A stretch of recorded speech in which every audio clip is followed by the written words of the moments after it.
Fala pessoal, tudo bem? Vamos analisar essa notícia que saiu no Brasil Journal. Spotify desencanta, surfa nos vídeos e tem primeiro lucro em 18 anos. O Spotify divulgou na semana passada seus resultados fechados de 2024 e divulgou seu primeiro lucro líquido anual desde o início da sua operação.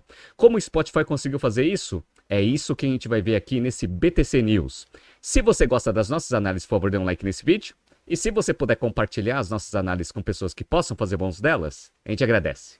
Bom, vamos começar aqui entendendo um pouco do histórico desse segmento de música, até para a gente entender um pouco da dinâmica, e eu vou contar para vocês que esse mercado já foi dominado pela Apple, e o Spotify conseguiu desbancar a líder de mercado com um novo modelo de negócios. Então vamos lá. Tudo começou com a criação do formato MP3. Então todas as empresas de música, elas vendiam uns álbuns onde você tinha que ser obrigado a comprar o álbum com diversas faixas, mesmo querendo ouvir só algumas músicas especificamente. O que aconteceu? Criou-se o formato MP3, onde as pessoas conseguiam pegar os títulos que elas tinham, transformar todas as faixas em arquivos MP3 e conseguir transferir esses arquivos para outras pessoas. E aí que veio a revolução desse mercado de música, com a criação do Napster.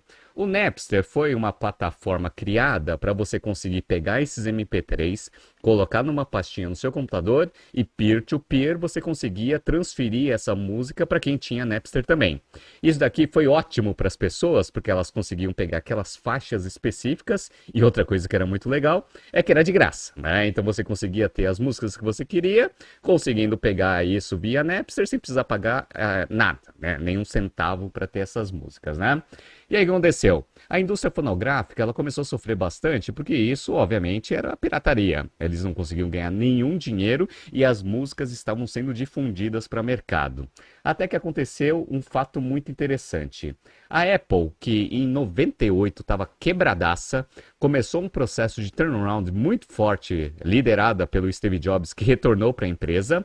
E aí, depois que a empresa estava muito bem, principalmente em termos financeiros, com o seu segmento principal, que era a informática, ela começou a querer segmentar a estratégia de penetração em outros segmentos, e um deles foi o mercado de música, criando o famoso iPod, que é o que eu estou mostrando aqui para vocês. Steve Jobs lançou o iPod lá em 2000, 2001, e lançou isso para o mercado, e foi um grande sucesso para a companhia, né? O que aconteceu? O Steve Jobs, ele via que as pessoas ouviam os MP3 que geralmente eles baixavam ali do Napster. E aí, como a gente sabe, a qualidade das músicas do Napster não necessariamente eram as melhores, porque você poderia baixar MP3 de altíssima qualidade ou MP3 ruim, porque você não conseguia saber qual que era a qualidade do MP3 que você ia conseguir baixar. O que aconteceu? O Steve Jobs, muito preocupado com a experiência que os clientes estavam tendo com seus iPods, ele criou o famoso iTunes Music Store, ou seja, ele começou a fazer negociações diretas com as gravadoras, falando o seguinte, né? Olha, eu estou vendo que vocês estão sofrendo bastante com pirataria e isso eventualmente está afetando a experiência do nosso cliente com o iPod, porque ele está ouvindo, às vezes, músicas de baixíssima qualidade. Então, vamos começar aqui a tentar regularizar um pouco dessa operação, onde vocês vão conseguir vender umas músicas dentro da minha plataforma, que no caso era o iTunes, com altíssima qualidade, beleza? E vocês conseguem ser remunerados com essas músicas que estão sendo difundidas para o mercado.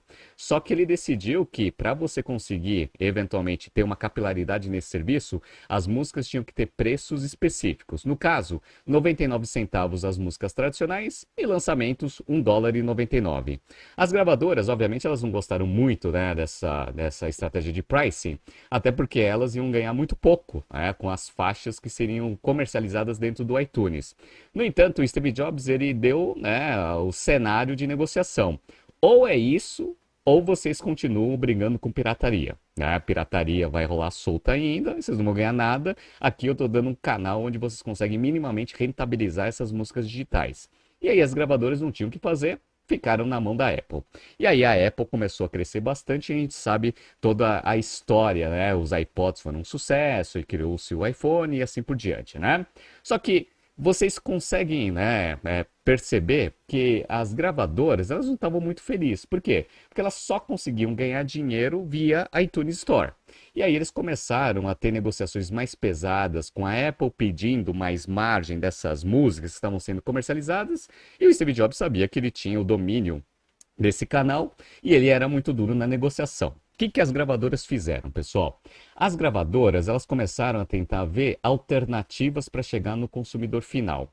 Lá em 2005, 2006, diversos sistemas de streaming estavam começando a surgir no mercado para conseguir ser um canal alternativo ao iTunes que a Apple dominava.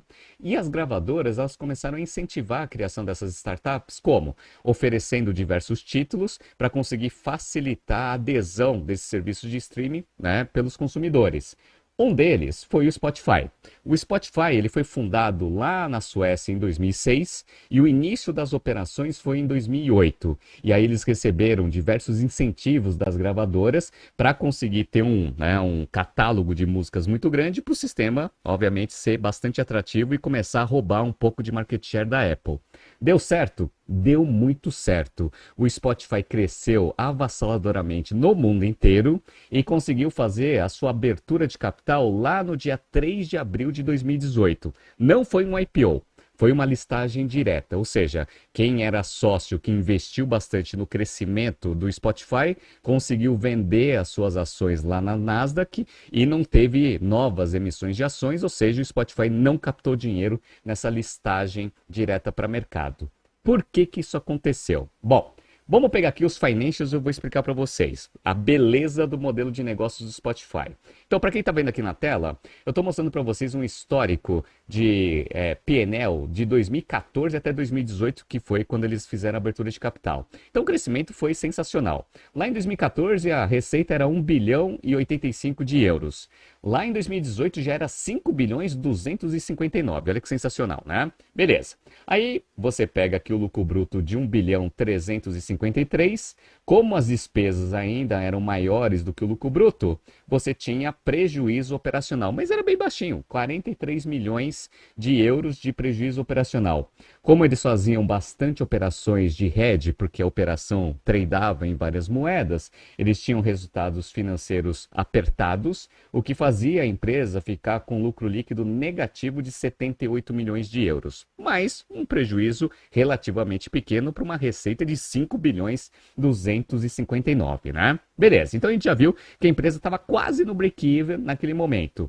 E ela fez uma listagem com um plano de acelerar o crescimento em outras regiões que eles ainda não tinham operações, né? Qual que é a beleza do modelo de negócio e por que eles não tiveram que emitir novas ações, pessoal? Eu estou mostrando para vocês aqui o fluxo de caixa das atividades operacionais. Em 2014 e 2015, eles ainda tinham uma queima de caixa operacional. Então, vocês estão vendo aqui, ó, 2014, menos 74 milhões, 2015, menos 38. A partir de 2016, a empresa começou a gerar bastante caixa operacional. 101 milhões em 2016, 179 em 2017 e 344 milhões de euros em 2018. E qual que é a beleza do modelo de negócio? É que você consegue fazer uma expansão mundial com pouco capex. Olha quanto que é o capex aqui, ó, 125 milhões em 2018. Como a geração de caixa é muito maior que a necessidade de capex para expansão, free cash flow positivo, e era por isso que o Spotify não precisava captar muito dinheiro no mercado para continuar esse processo de expansão mundial. Olha que beleza, né? E aí, quando você pega no balanço patrimonial lá do dia 31 de dezembro de 2018, a gente percebe aqui que praticamente não tem dívida. A empresa não tem dívida, ela só tem aqueles resultados financeiros apertados por causa de derivativos, porque eles tradam em várias moedas, mas a empresa, em termos de alavancagem, é muito saudável. E com essa estratégia expandindo ali no mundo inteiro com capex muito baixo, ela passou o caminhão em cima da Apple. E a Apple, até em 2019, ela fechou o sistema de venda de música direta dentro do iTunes. Por quê? Porque estava irrelevante e a Apple já estava percebendo que sistemas de streaming de música era o modelo de negócio principal que as pessoas iam utilizar e não ficar adquirindo música de forma, né, tradicional, que era o mercado do iTunes. Olha que coisa, né? Então vocês perceberam que a mudança do modelo de negócios para esse segmento fez com que o Spotify conseguisse desbancar o líder de mercado e cresceu bastante desde então. O que o Spotify ele percebeu? Ele percebeu que streaming de música começou a ser um segmento muito atrativo e interessante para outras empresas entrarem. E são empresas gigantescas, como a Apple, ela criou o Apple Music, a Amazon com seu Amazon Music, o Google, né, com o YouTube Music e assim por diante. O que o Spotify fez? Começou a se diversificar. Primeira coisa que ele fez foi tentar colocar uma presença muito forte num segmento que estava crescendo bastante, que era de podcast.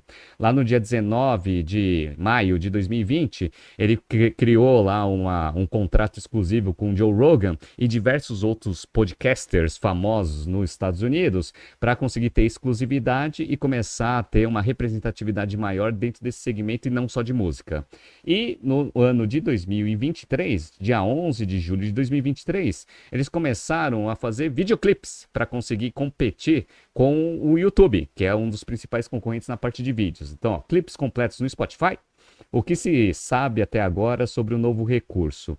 E aí a empresa foi agora com a parte de música muito bem consolidada, com o podcast sendo líder de mercado e também entrando em música, começou também a dar uma incomodada em sistemas tradicionais que a gente via no mercado. Olha que interessante, né? E com esse portfólio estruturado, ele passa o caminhão em termos de participação de mercado em relação aos concorrentes. Eu estou mostrando para vocês aqui na tela a última posição de market share. O Spotify tem mais de 30% de market share nesse segmento de streaming de música. O segundo é a Tencent Music, com menos de 15%. Ou seja, ele tem mais que o dobro de participação que o segundo.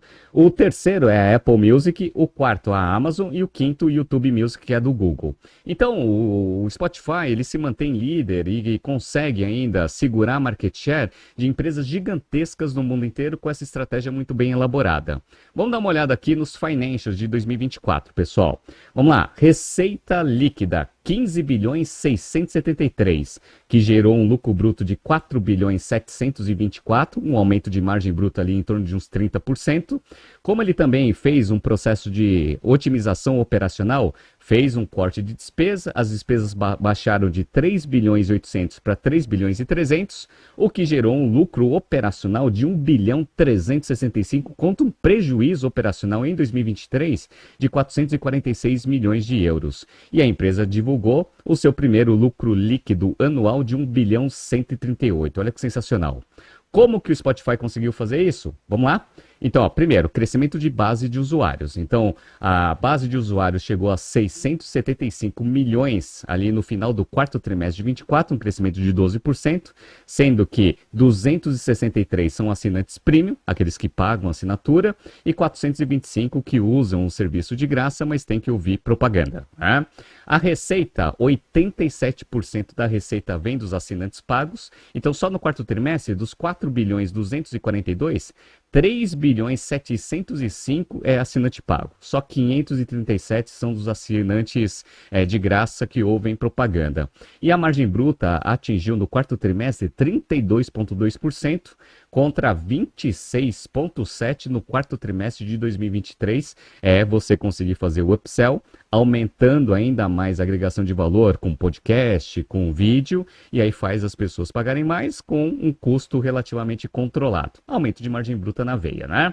Beleza. Vamos dar uma olhada aqui na expansão de base de usuários ativos. Eles dividem aqui o gráfico em 3 grandes regiões. Então tem Europa, América do Norte, América Latina e o resto do mundo.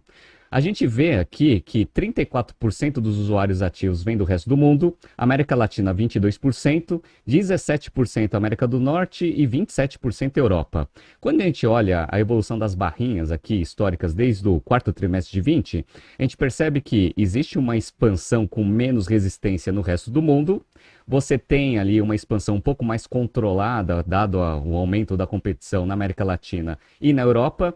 E na América do Norte, onde a competição é muito mais difícil, principalmente por causa das Big Techs, ali você consegue ter as barrinhas, né, se mantendo pelo menos na sua dimensão. Ou seja, provavelmente eles estão numa estratégia de defesa de market share na América do Norte, né?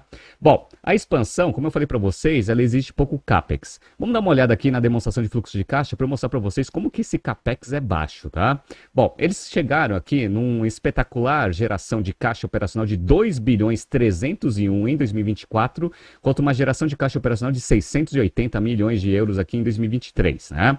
Olha quanto que eles tiveram de CAPEX, pessoal. Isso daqui, ó, 17 milhões. 17 milhões. E tinha sido 6 milhões em 2023. Tudo bem, eles fizeram bastante investimento ali em 2021, 2022, para conseguir ter toda a estrutura tecnológica para conseguir expandir em podcast e em vídeo, mas agora que a estrutura está pronta para expandir mundialmente, pouco capex e muita geração de caixa. E agora a gente entra na notícia principal, para a gente entender como que o mercado recebeu esse primeiro lucro líquido divulgado pelo Spotify desde a sua fundação. Vamos lá! Em um tempo em que a indústria da música combatia uma guerra inglória contra a pirataria digital, o Spotify trouxe ao mundo uma tecnologia revolucionária. Foram necessários apenas 18 anos para que a ideia desse lucro. A plataforma de streaming de música mais popular do mundo acaba de entregar o seu primeiro resultado anual positivo. Graças a reajustes de preços, aumento da base de pagantes e corte de custos, a companhia teve um lucro de 1,4 bilhão de euros, o primeiro desde o lançamento em 2006. Em 2023, o prejuízo havia sido de 532 milhões de euros. Vamos lá. O guidance para 2025 é de novos recordes e aumento de margem e, impulsionadas pela geração de caixa, as ações da empresa subiram à máxima histórica desde a estreia na bolsa em 2018. Em 12 meses, a valorização é de 179% e o market cap agora passa de 125 bilhões de dólares. Segundo a companhia, o número de assinantes do serviço Premium avançou 11%, atingindo 263 milhões de usuários. O total de usuários ativos subiu para 675 milhões, batendo o consenso de mercado. Mas o Spotify já não vive só de música. Os resultados positivos tiveram a contribuição, a multiplicação e popularização dos podcasts e agora também dos videocasts, como a gente viu aqui no histórico da empresa, Segundo a Forbes, 1/3 dos podcasts mais populares na plataforma em 2024 foram publicados no formato de vídeo. Então foi um acerto ter ido para vídeo, O Spotify hoje tem 300 mil vídeos e, de acordo com a empresa, a base de criadores postando novos conteúdos ao menos uma vez por mês cresceu cerca de 50% no último ano. A empresa informou ainda que 2/3 dos usuários que consomem podcasts preferem o formato em vídeo. Spotify e YouTube disputam ombro a ombro o público de podcasts. Uma sondagem feita no ano passado pela Edison Research identificou que 30% das pessoas preferem a plataforma da Alphabet e 29% da sueca. Olha o YouTube sendo desafiado, Abre aspas, está se tornando all about video. David Eck, o criador e CEO do Spotify, disse ao Wall Street Journal. Olha que interessante, pessoal? Então, entender um pouco da história do Spotify mostra que mesmo com um líder de mercado muito bem estabelecido num segmento que, no caso, é a Apple, com a mudança da tecnologia e dos modelos de negócio, é possível criar uma estratégia vencedora e conseguir ser líder de mercado desbancando grandes empresas que a gente enxerga hoje como imbatíveis em diversos segmentos. O Spotify conseguiu fazer isso, se mantém líder de mercado e defende muito bem o seu market share. Vamos ver agora, com a empresa lucrativa, quais serão os novos passos da expansão de crescimento do negócio. Surgindo novas notícias, eu trago aqui no BTC News, Tá surgindo aqui alguns BTC News passados para vocês se atualizarem. Não se esqueça de se inscrever no nosso canal e na nossa newsletter. Grande abraço e até a próxima edição.